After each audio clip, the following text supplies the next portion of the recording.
بسم اللہ الرحمن الرحیم۔ گمنام ہیرو کے معزز ناظرین السلام علیکم۔ دوستو لائک ضرور کر دیا کریں، شکریہ۔ آئیے چلتے ہیں کہانی کی طرف۔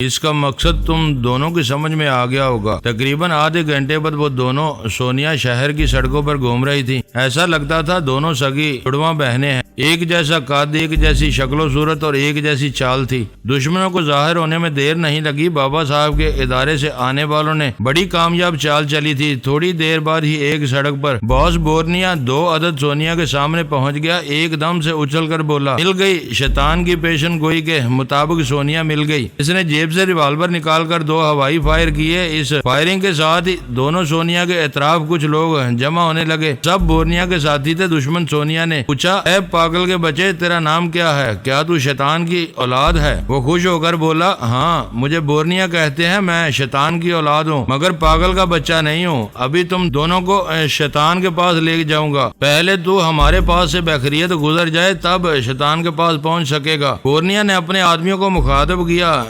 دیکھتے کیا ہو، دونوں کو پکڑ لو۔ وہ دونوں کو پکڑنے کے لیے گئے۔ ایک سونیا ہی دشمنوں کے لیے کافی ہوتی، جبکہ وہاں 2 عدد سونیا تھی۔ پھر ان کی حفاظت کرنے والے بھی چھپے ہوئے تھے۔ بورنیا کے آدمیوں کی اتنی پٹائی ہوئی کہ کچھ تو مارے گئے اور کچھ جان بچا کر بھاگے۔ بورنیا نے خود کو تنہا پایا تو دونوں ہاتھ جوڑ کر گڑ گڑانے لگا، میں تم سے التجا کرتا ہوں، دونوں سونیا سے التجا کرتا ہوں، تم میں سے جو اصل ہے اور اسے فرحاد سے محبت ہے وہ میرے ساتھ چلے، میں دونوں کو شیطان کے پاس لے جاؤں گا، وہاں اصل اور نقل ظاہر ہو جائے گی۔ ایک سونیا نے پوچھا، شیطان کے سامنے اصل اور نقل کی پہچان کیسے ہوگی؟ شیطان ہر انسان کے اندر ہوتا ہے، تم دونوں کے اندر بھی ہے، وہ اصل اور نقل کو پہچان کرا دے گا۔ تم میں سے جو اصل ہوگی وہ میرے ساتھ رہے گی، جو نقل ہوگی اسے شیطان کے سامنے قربان کر دیا جائے گا۔ ایک سونیا نے پوچھا، تم اصل سونیا کو اپنے ساتھ رکھ کر کیا کرو گے؟ میں اس کے ذریعے فرحاد تک پہنچ جاؤں گا۔ کیا تمہیں نہیں معلوم کہ وہ زخمی ہونے کے بعد شکاگو کے ایک ہسپتال میں زیر علاج ہے؟ مجھے سب معلوم ہے، جسے فرحاد سمجھ کر گرفتار کیا گیا ہے وہ دراصل ڈاکٹر میکاکس ہے۔ اصل فرحاد تمہارے ذریعے ہی حاصل ہو سکتا ہے۔ اس کی بات ختم ہوتے ہی ایک بھیانک قہقہ سنائی دیا۔ سب نے ایک طرف دیکھا، وہاں دی کلر کھڑا ہوا تھا۔ اس نے ہنستے ہوئے کہا، پہلے میں کتے کی طرح بھونکتا تھا مگر اب نہیں بھونکتا، اس لیے کہ میں اپنے شکار کی بو تک نہیں پہنچ سکتا۔ ہاں سونیا شکار تک پہنچ سکتی ہے۔ اگر شکاگو کے ہسپتال والا شخص فرحاد ہوتا تو مجھے یہاں آنے کی زحمت نہ اٹھانا پڑتی، لہذا دونوں سونیا میں سے جو اصل ہے وہ میرے پاس آ جائے، ورنہ میں دونوں کو اٹھا کر لے جاؤں گا۔ اس نے 2 عدد سونیا کی طرف دیکھا، پھر ایک ہاتھ بڑھایا۔ اس کے ہاتھ شیطان کی آنت کی طرح لمبے تھے، ایسا لگتا تھا جیسے شہر آگ تک پہنچ رہے ہوں۔ پہلے اس نے ایک سونیا کی طرف ہاتھ بڑھایا، پھر ایک انگلی کے اشارے سے کہا، آؤ میرے پاس آؤ۔ پھر دوسری سونیا کی طرف ہاتھ بڑھا کر پوچھا، تم اصلی ہو، تم ہی چلی آؤ۔ دونوں نے یہ اخبار کی اس کے دونوں پھیلے ہوئے ہاتھوں کو تھاما اور یہ جھٹکا دیا۔ یہ کلر جانتا تھا یا اسے بتلایا گیا تھا کہ سونیا کتنی چالاک اور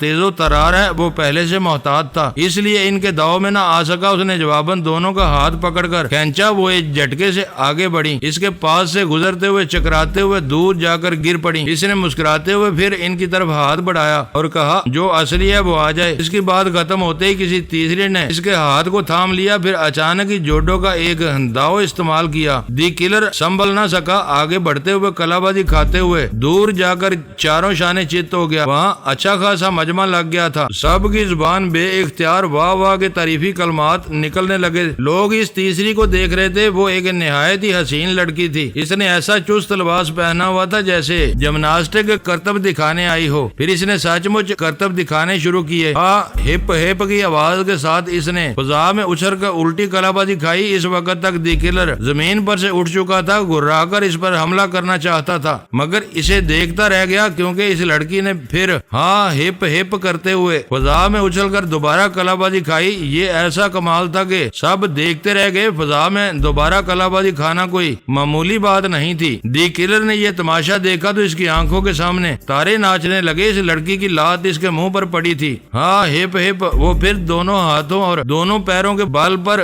دائرے کی صورت میں کلا بازی کھاتے ہوئے ایک جگہ پہنچ کر کھڑی ہو گئی۔ وہ پومی تھی جو رومانہ کی ہمشکل تھی، مرجانہ کا بدل تھی۔ واٹسو روکی نے مرجانہ کے بعد جس ہیرے کو تراشا تھا اسے اب دنیا دیکھ رہی تھی۔ دی کلر غصے اور جھنجھلاہٹ سے پومی پر حملہ کرنا چاہتا تھا مگر ایک دم سے رک گیا۔ ایک گیند اس کے منہ پر آ کر لگی تھی، پھر وہ واپس آ گئی، واپس اس کے ہاتھ میں پہنچی جس نے وہ گیند پھینکی تھی۔ وہ گیند پھینکنے والا سلیمان جوگو تھا۔ وہ طنزیہ انداز میں مسکراتے ہوئے بولا، دی کلر، یہ ٹینس کورٹ کی گیند ہے، ویسے میں نے غلطی کی، تمہارے منہ پر گیند نہیں مارنا چاہیے، تھوکنا چاہیے، ایک لڑکی سے مار کھا رہے ہو۔ پھر ایک بار ہاں ہپ ہپ کی آواز سنائی تھی۔ وہ جمناسٹک کے کرتب دکھا رہی تھی۔ سلیمان جوگو اپنی بات بھول کر اس کی طرف دیکھنے لگا۔ ایسا لگ رہا تھا جیسے آنکھیں ایک جگہ ٹھہرنے نہیں پاتی ہیں۔ وہ بجلی کی طرح ادھر سے ادھر لپک رہی تھی۔ یکبار کی سلیمان جوگو کے ہاتھ پر ٹھوکر پڑی، اس کے ہاتھ سے ٹینس گیند نکل کر فضا میں اچھل گئی، بلندی کی طرف جانے لگی۔ اب سلیمان جوگو نے اپنی انسلٹ محسوس کی۔ کہاں تو دی کلر کے منہ پر تھوکنے والا تھا اور کہاں یہ کہ اس لڑکی نے لات مار کر ہاتھ سے گیند نکال دی تھی۔ جوگو نے یکبار کی چھلانگ لگائی، فضا میں اچھلا، بڑی بلندی تک گیا تاکہ گیند کو کیچ کر لے، لیکن وہ کرتب دکھانے والی اس سے بھی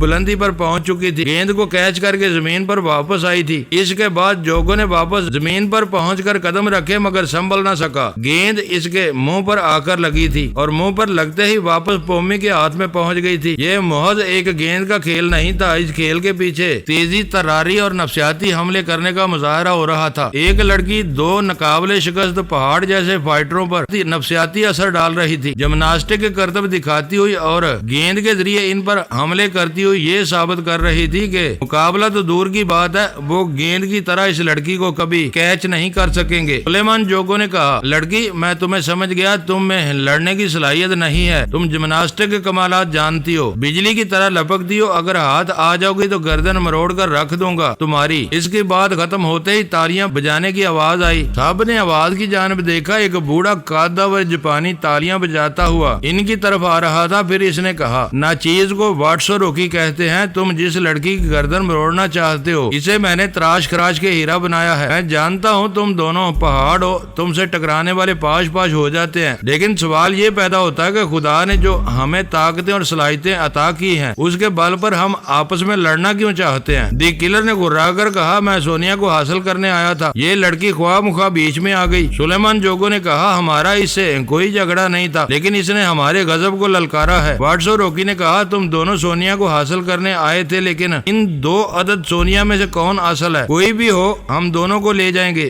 بورنیا نے آگے بڑھ کر کہا، ارے واہ، ہم بڑے آئے دونوں کو لے جانے والے، میں نے شیطان سے وعدہ کیا ہے جو سونیا نہیں ہوگی، جو نکلی ہوگی، میں شیطان کے قدموں میں اس کی قربانی دوں گا۔ واٹسو روکی نے کہا، یعنی ایک انار ہے 100 بیمار ہیں، پھر کیوں نہ یہی فیصلہ کر لیا جائے کہ اصلی کون ہے اور نکلی کون ہے؟ فیصلہ کیسے ہو سکتا ہے؟ واٹسو روکی نے فخریہ انداز میں سر کو اونچا کیا، پھر پومی کی طرف اشارہ کرتے ہوئے کہا، میری بیٹی فیصلہ کرے گی۔ تمام مجمع پھر ایک بار پومی کو تعریفی نظروں سے دیکھنے لگا۔ واٹسو روکی نے کہا، مگر فیصلہ کرنے سے پہلے میں اعلانیہ بتا رہا ہوں کہ یہ پومی کس مقصد کے لیے آئی ہے۔ سب سوالیہ نظروں سے دیکھنے لگے۔ واٹسو روکی نے کہا، یہ صرف دی کلر کا سر چاہتی ہے اور ہر قیمت پر اس کی گردن کاٹ کر لے جائے گی۔ سلیمان جوگو نے خوش ہو کر کہا، پھر تو میں اس لڑکی کے ساتھ ہوں۔ واٹسو روکی نے انکار میں انگلی ہلائی، پھر کہا، میری بیٹی کسی کی محتاج نہیں ہے، یہ تنہا 30 برس کے اس ننھے سے بچے کو زیر کرے گی۔ دی کلر نے حقارت سے ایک طرف تھوکتے ہوئے کہا، میں ابھی اسی چھوکری کو چونٹی کی طرح مسل کر رکھ دوں گا۔ واٹسو روکی نے ایک ہاتھ بلند کر کے کہا، غصے میں آنے کی ضرورت نہیں ہے، جب یہ تم پر حملہ کرے گی تو اسے چونٹی کی طرح مسل دینا، پہلے اسے اصلی اور نکلی سونیا کی پہچان کرانے دو۔ سلیمان جوگو نے کہا، پہچان کیسے ہوگی؟ یہ سب جانتے ہیں کہ سونیا ناقابل شکست ہے، وہ لڑائی کے دوران ہاتھ کم استعمال کرتی ہے، مکاری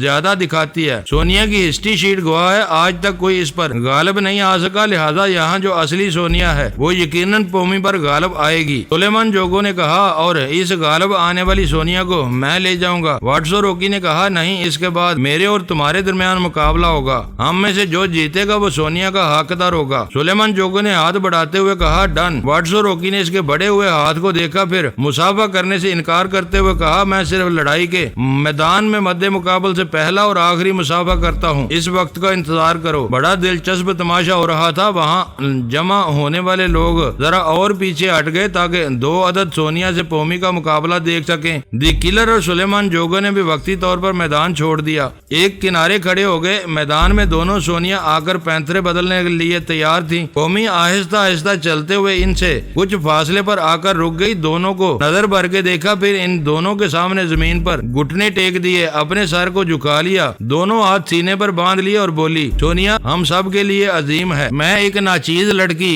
کبھی سوچ بھی نہیں سکتی کہ اس پر ہاتھ اٹھاؤں جس کے بغیر فرحات بھی مکمل نہیں ہوتا. آج میں اہم فیصلے کی خاطر مقابلہ کر رہی ہوں. جو اصل سونیا ہوگی اس پر میرا وار کھالی جائے گا اور میں اس کے ہاتھوں شکست کھا کر فخر محسوس کروں گی. اس کا جھکا ہوا سر اٹھ گیا, وہ زمین پر سے اٹھ کر کھڑی ہو گئی, پھر پنجوں کے بال اسپننگ کرنے لگی. اسے ایسا کرتے دیکھ کر دونوں سونیا پینترے بدلتے ہوئے اس کے قریب آنے لگی. اچانک ایک سونیا نے فضا میں چھلانگ لگائی. وہ فلائنگ کک مارنا چاہتی تھی مگر چاند لمحے پہلے جہاں پومی تھی وہاں کک کھالی گئی. پومی کی صرف آواز سنائی دی, ہاں ہپ ہپ. وہ جمناسٹک کرتب دکھا رہی تھی, الٹی سیدھی کلابازیاں کھاتی تھی. کبھی دونوں ہاتھ زمین پر آ کر دائرے کی صورت میں گھومتی ہوئی دور جاتی تھی اور جب قریب آتی تو کامیاب حملہ کرتے ہوئے گزر جاتی تھی. جس سونیا نے فلائنگ کک مارنا چاہی تھی اسے دوبارہ منہ پر ٹھوکر پڑ چکی تھی. ایک بار پیٹ میں گھونسا پڑا تھا, ایک بار پھر اس کی گردن پر کراٹے کا ہاتھ پڑا, لیکن وہ مارنے والی ہاتھ نہیں آ رہی تھی. جب بھی سونیا اس کی طرف لپکتی تھی وہ ہاں ہپ ہپ کرتے ہوئے جمناسٹک کرتب دکھاتے ہوئے دور نکل جاتی تھی. صرف 10 منٹ میں مار کھانے والی کی حالت خراب ہو گئی. وہ لڑکھڑانے لگی تھی, غصے میں پومی کو دیکھنے لگی. اس موقع کی تلاش میں تھی کہ ایک بار وہ ہاتھ آ جائے یا ایک بار اس کا کوئی حملہ کامیاب ہو جائے, لیکن جب بھی وہ حملہ کرتی جواب میں کراٹے کا ہاتھ مارتی تھی تو یوں لگتا جیسے ہوا کو مار رہی ہو. پنجہ خالی گھوم جاتا تھا, وہ بجلی کی طرح نگاہوں کے سامنے سے گزر جاتی تھی. آخری بار پومی نے حیرت انگیز کمال دکھایا. مار کھانے والی سونیا کو یکبار کی دونوں ہاتھوں پر رکھ کر گول گھومتے ہوئے فضا میں اچھال دیا. پھر اس سے پہلے کہ وہ سونیا زمین پر آ کر گرتی, پومی نے زمین پر لیٹ کر اپنی دونوں ٹانگیں اٹھا دی. لوگوں نے آج تک یہی دیکھا تھا کہ اوپر سے گرنے والے کو کوئی دونوں بازوؤں میں روکتا ہے, لیکن پومی نے اس سونیا کو دونوں ٹانگوں پر روک لیا تھا. وہ اس کی ٹانگوں پر چاروں شانے چت پڑی ہوئی تھی. پھر ہاں ہپ ہپ کی آواز کے ساتھ پومی اپنی ٹانگیں گھمانے لگی. سونیا اس کی ٹانگوں پر گھومتی چلی گئی. چند سیکنڈ تک اسی طرح گھماتے رہنے کے بعد پومی نے اسے اچھال دیا. وہ دور جا کر زمین پر گر پڑی, ایسی گری کہ پھر اٹھنے کی سکت نہ رہی. دوسری طرف پومی اچھل کر کھڑی ہو گئی تھی, اب دوسری سونیا کی طرف دیکھ رہی تھی, لیکن اس نے اچانک ہی اصول کے خلاف پاس کھڑے ہوئے شخص کے ہولسٹر سے ریوالور نکال کر فائرنگ شروع کر دی. وہ پومی کا نشانہ لے رہی تھی, لیکن ہر فائر پر ہپ ہپ کی آواز کے ساتھ وہ جمناسٹک کے کرتب دکھاتی جا رہی تھی, کہیں ایک جگہ ٹھہرتی نہیں تھی. اس لیے سونیا کا نشانہ خطا ہو رہا تھا. اگر وہ کب تک گولی چلاتی. 6 کے فائر کے بعد ریوالور خالی ہو گیا. اس نے جنجلا کر خالی ریوالور کو کھینچ مارا. پومی نے اسے کیچ کر لیا, پھر کہا یہ ثابت ہو چکا ہے کہ ان دونوں میں سے کوئی سونیا نہیں ہے. سلیمان جوگو نے غصے سے چیخ کر کہا, وہ پراسرار شخص خود کو بہت چالاک سمجھتا ہے. کم وقت نے 2 نقلی سونیا پیش کر کے ہمیں الجھا دیا. ہم اصلی اور نقلی کے پھیر میں اپنا وقت ضائع کر رہے ہیں. واٹسو روکی نے کہا, یہ کوئی لمبا چکر معلوم ہوتا ہے. اگر پراسرار شخص نے یہ چال چلی ہے تو اس نے اپنے خاص آدمی دی کلر کو یہاں کیوں بھیجا؟ یہ بھی تو سونیا کو حاصل کرنے آیا ہے. ایک نے بلند آواز سے پوچھا, مگر وہ دی کلر کہاں ہے؟ سب کی نگاہیں ادھر ادھر گئیں جدھر وہ کھڑا ہوا تھا, مگر اب نظر نہیں آ رہا تھا. کتنے ہی لوگ ادھر سے ادھر دوڑتے چلے گئے, یقیناً اسے ڈھونڈ نکالنے کے لیے گئے ہوں گے. سلیمان جوگو نے مٹھی باندھ کر فضا میں گھونسا لہراتے ہوئے کہا, ہمیں دھوکہ دے دیا گیا ہے. نقلی سونیا کی طرح دی کلر کو بھی محض الجھانے کے لیے بھیجا گیا تھا. جب دیکھا کہ بید کھل رہا ہے تو وہ غائب ہو گیا, مگر کہاں جائے گا؟ میں اسے زندہ نہیں چھوڑوں گا. وہ جانا چاہتا تھا. واٹسو روکی نے اس کے شانے پر ہاتھ مار کر کہا, سلیمان جوگو تم مجھ سے مصافحہ کرنا چاہتے تھے, مگر دیکھ لو وہ وقت نہیں آیا. سلیمان جوگو نے گھور کر اسے دیکھا, پھر کہا, بڈھے جاپانی, اگر اصل سونیا ہمارے سامنے ہوتی تو میں اسے اٹھا کر تیری لاش پر سے گزر جاتا. واٹسو روکی نے مسکرا کر کہا, افسوس مجھے غصہ نہیں آتا. ویسے میں کوشش کروں گا تمہاری حسرت پوری ہو جائے. اگر حسرت پوری نہ کر سکے جب تک زندہ رہو گے واٹسو روکی کو یاد کرتے رہو گے. گرین بے کے ساحلی شہر میں جب یہ واقعات پیش آ رہے تھے اس وقت میں بستر پر پڑا ہوا شیبا کا انتظار کر رہا تھا. وہ سونیا کے متعلق معلومات حاصل کرنے کے بعد جلد ہی واپس آنے والی تھی. یہ جو کچھ بھی ہوا اتنی ساری معلومات حاصل کرنے کرنے میں کچھ وقت لگتا ہے، اسی لیے آنے میں دیر ہو رہی تھی۔ یہاں ہسپتال میں چند افسران نے آ کر حکم سنایا، ڈاکٹر میکاکس،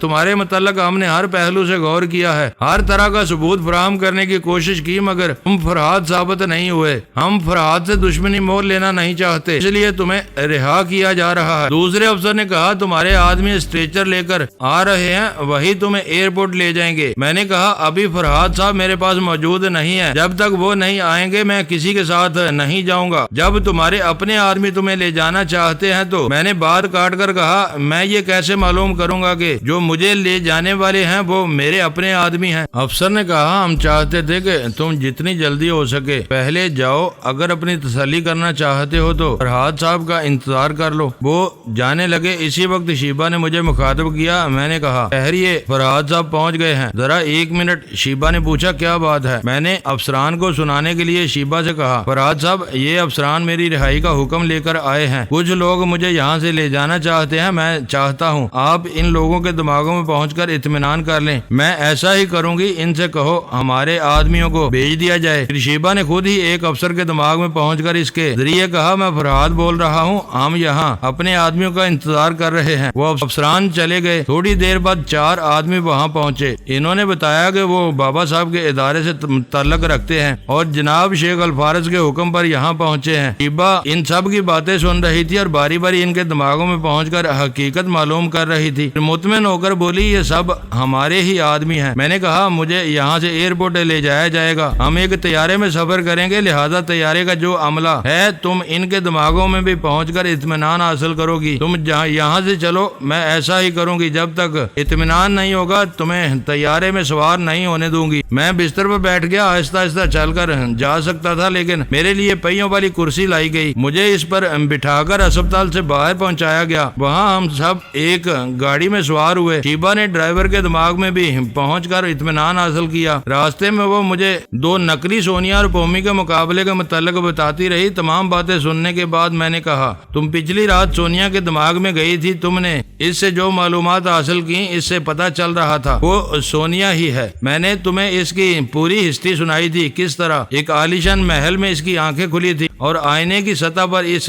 نے جو تحریر دیکھی تھی وہ تحریر اسی کی لکھی ہوئی لگتی تھی، بلکہ ثابت یہی ہوا تھا کہ ترمیمی عمل کے دوران اس سے یہ سب کچھ لکھوایا گیا ہے۔ کیا تمہیں دوسری سونیا کے دماغ میں پہنچنے کا موقع نہیں ملا؟ جب دونوں ہی فراڈ ثابت ہوئی تو میں اپنا وقت کیوں ضائع کرتی؟ شیبا، ہمیں معلوم ہونا چاہیے کہ 2 عدد نقلی سونیا کون ہیں اور ان میں سے ایک کی ہسٹری ایسی کیوں ہے کہ اس کا دماغ وہی بات کہتا ہے جو برین واشنگ کے بعد سونیا کو کہنا چاہیے۔ میں اس نتیجے پر پہنچ رہی ہوں کہ ہمارے سامنے جو 2 نقلی سونیا آئی ہیں ان بیچاریوں کی برین واشنگ کی گئی ہے اور تنویمی عمل کے ذریعے وہی کہانی ان کے دماغوں میں بٹھائی گئی ہے جو سونیا کی کہانی ہونا چاہیے۔ تمہاری بات دل کو لگتی ہے، تنویمی عمل کرنے والے نے ایسی ہی چال چلی ہوگی۔ ہم ایئرپورٹ پہنچ گئے، میرے سامنے جہاز کے عملے کو حاضر کیا گیا۔ میں ان کی باتیں سنتا رہا اور شیبا ان کے دماغوں میں پہنچتی رہی۔ ان میں سے ایک پائلٹ، دوسرا کو پائلٹ، تیسرا اسٹیورڈ اور چوتھی ایک ایئر ہوسٹس تھی۔ ان کے دماغوں کو اچھی طرح ٹٹولنے کے بعد پتا چلا وہ سب بابا صاحب کے ادارے سے تعلق رکھتے ہیں۔ یہاں کی حکومت اپنے طیارے اور اپنے آدمیوں کے ذریعے مجھے بھیجنا نہیں چاہتی تھی۔ انہیں اندیشہ تھا راستے میں کوئی گڑبڑ ہوگی تو یہی الزام آئے گا کہ فرحاد کو یا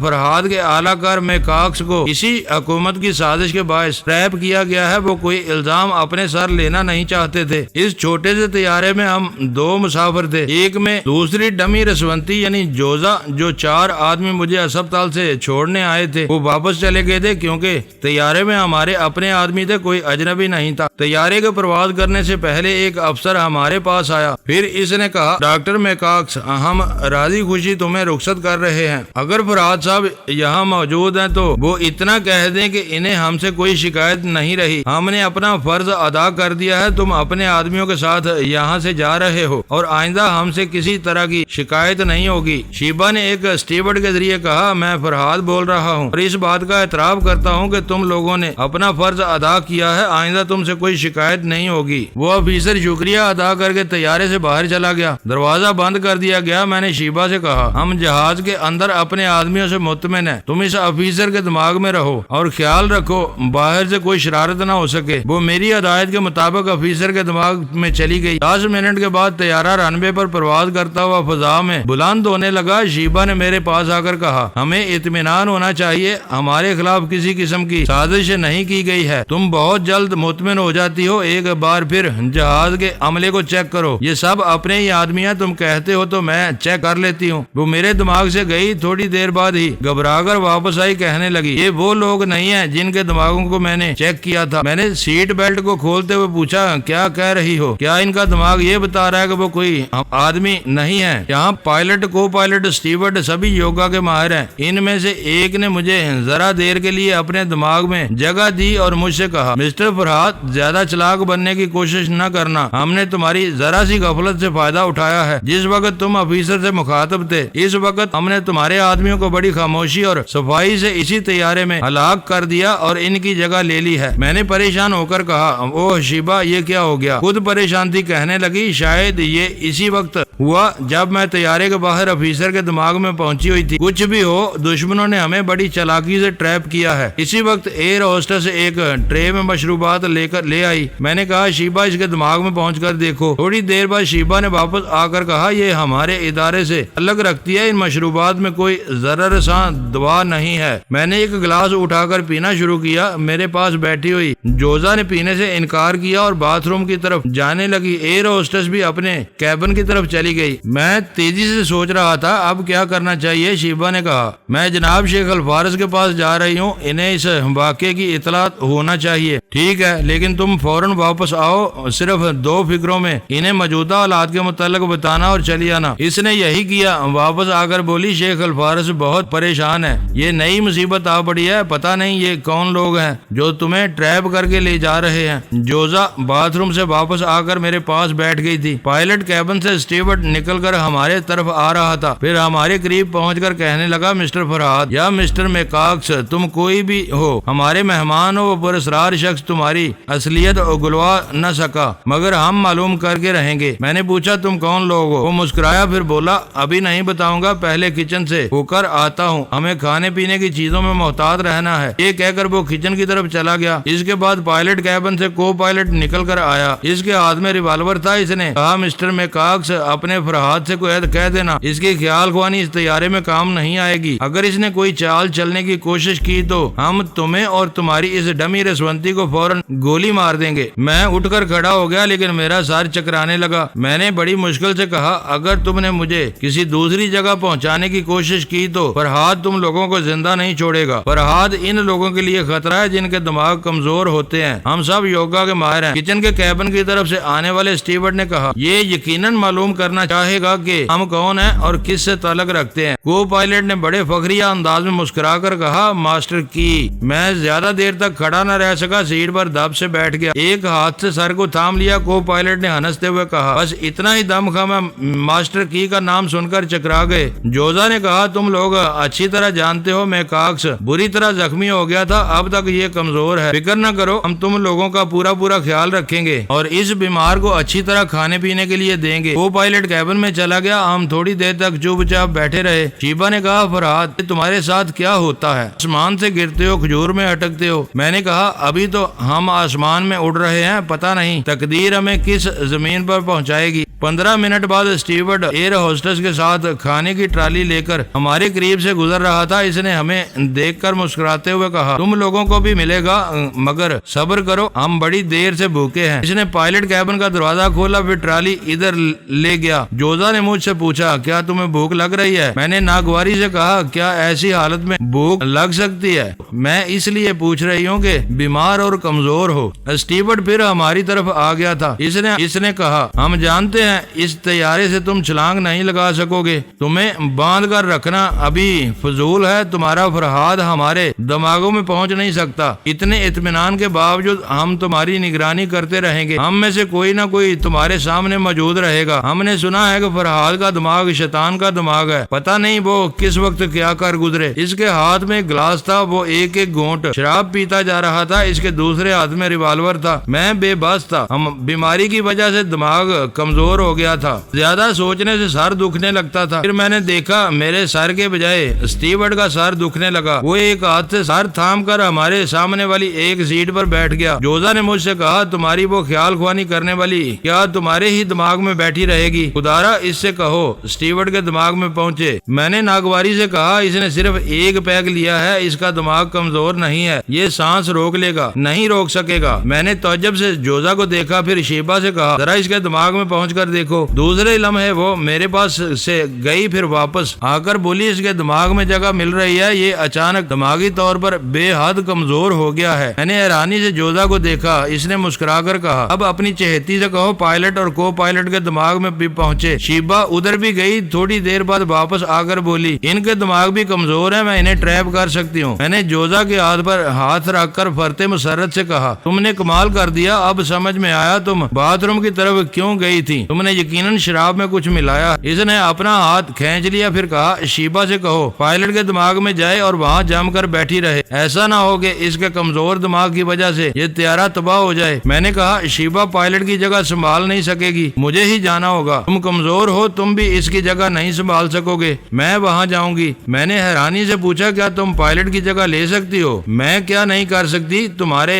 بیمار دماغ نے تمہیں 2 کوڑی کا نہیں رکھا۔ فرحات تمہیں کیا ہو گیا ہے؟ کیا تم نے خیال خوانی کرنے والی شیبا سے یہ کہا تھا کہ وہ طیارے میں سفر کرنے والے تمام دماغوں کو اچھی طرح ٹٹول لے؟ بے شک اس نے تمام لوگوں کو اچھی طرح ٹٹول لیا تھا، بس ایک ذرا سی غفلت کے باعث یہ دشمن طیارے میں سوار ہو گئے تھے۔ میں کہتی ہوں شیبا نے سب کے دماغوں کو نہیں ٹٹولا تھا، کیا اس نے تمہارے دماغ میں جھانک کر دیکھا تھا؟ کیسی باتیں کرتی ہو، وہ میرے دماغ میں آتی جاتی رہتی ہے۔ کیا اس نے جوزا عرف ڈمی رسونتی کے دماغ میں جھانک کر دیکھا تھا؟ تمہیں کیا ہو گیا ہے، تم تو اپنی ہو، بس یہی غلطی کر گئے۔ کیا مطلب یہ کہ اسپتال میں جو ڈمی رسونتی ان افسران کے سامنے آئی تھی وہ جوزا نہیں تھی، کون تھی؟ تم کون ہو؟ جواب میں وہ خاموش رہی، اپنی گردن کے پیچھے ہاتھ لے کر گئی، پھر اس نے اپنے چہرے سے ماسک اتار دیا۔ شاید حیرانی سے میری آنکھیں پھٹی کی پھٹی رہ گئیں۔ میرے سامنے جو کھڑی ہوئی تھی وہ پہلی نہیں تھی، دوسری نہیں تھی، ہاں تیسری سونیا تھی۔ اب یہ تیسری سونیا بھی اصل تھی یا نہیں میں یقین سے نہیں کہہ سکتا تھا۔ میں نے پوچھا کیا واقعی تم سونیا ہو، اور اگر ہو تو یہاں تک کیسے پہنچ گئی؟ تمہیں کیسے معلوم ہوا کہ میں کون ہوں اور کس طرح میرے ساتھ اس طیارے میں سفر کر سکتی ہو؟ تمہارے سوال کے جواب میں ایک طویل داستان سنانا پڑے گی۔ ویسے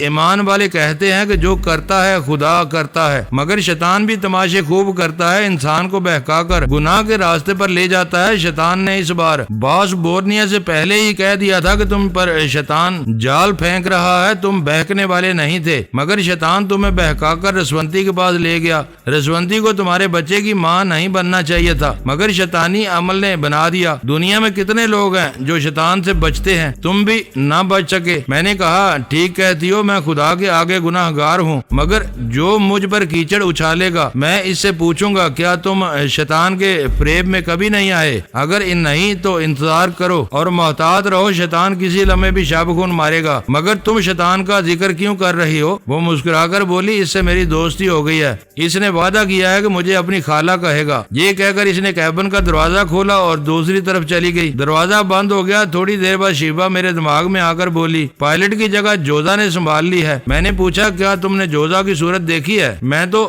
تمہارے ذریعے ہی کسی کو دیکھتی ہوں اور تمہارے ذریعے پہچانتی ہوں، ویسے بات کیا ہے؟ وہ جوزا نہیں ہے۔ اس نے حیرانی سے پوچھا پھر کون ہے؟ میں نے ایک گہری سانس لی اور آہستگی سے کہا شیطان کی کسی سے رشتہ داری نہیں ہوتی، اگر ہوتی تو وہ رشتے سے انکار کر دیتا، کیونکہ شیطان کے معنی انکار کرنے والا ہے۔ منکر نافرمان، اپنی نافرمانی کے باعث وہ ملعون قرار دیا گیا۔ بہرحال بات رشتے کی ہو رہی تھی، وہ اگرچہ کسی رشتے کو نہیں مانتا مگر بعض حالات میں خالہ کا رشتہ تسلیم کر لیتا ہے، گویا جو سب سے زور آور ہوتا ہے وہ بھی کسی نہ کسی کے آگے دبتا ہے۔ شیر اپنے شکار کے 1000 ہتھ کنڈوں سے واقف ہونے کے باوجود بلی کو خالہ تسلیم کرتا ہے۔ شیطان اپنی 1000 شیطانی نیت کے باوجود کسی ایسی عورت کے آگے کان پکڑتا ہے جو اس کے بھی کان کترتی ہے۔ اگر یہ قصہ کہانی کی باتیں ہیں تو تاہم خالہ کا اصلاحی مفہوم وہ ہستی ہے جو شیر اور شیطان پر برتری حاصل کرتی ہے۔ دوستو ویڈیو کو لائک ضرور کر دیا کریں۔ ISI پاک آرمی زندہ باد، پاکستان پائندہ باد۔ معزز ناظرین اپنا خیال رکھیے گا اور اپنے اس چینل کا بھی شکریہ۔